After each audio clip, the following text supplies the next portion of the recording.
កងច័ន្ទពេញលើមេឃា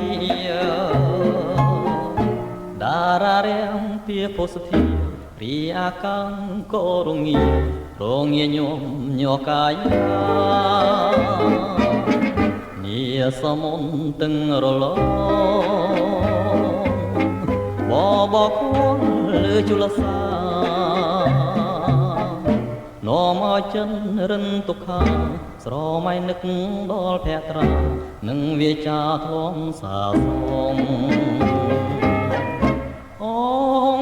កងអើយខ្ញុំយ៉ាងហើយទាំងក្តីសៅមកតែខ្ញុំសូមផ្ញើបណ្ដាំនឹងនាងផងថាគុំលឿនណាបន្ទិញទៀនខ្ញុំឃ្លាទៅចិនគួចនឹងសែនស្ដាយ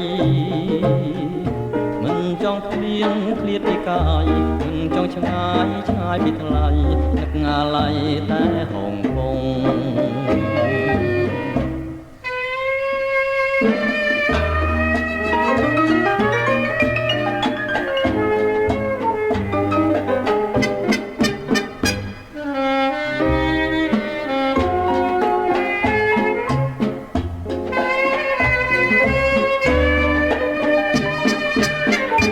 បន្ទិញទៀនខ្ញុំឃ្លាតទៅចិនគួចនឹងសែនស្ដាយមិនចង់ឃ្លៀងឃ្លាតពីកាយមិនចង់ឆ្ងាយឆ្ងាយពីថ្លៃនឹកអាឡ័យតែហងកង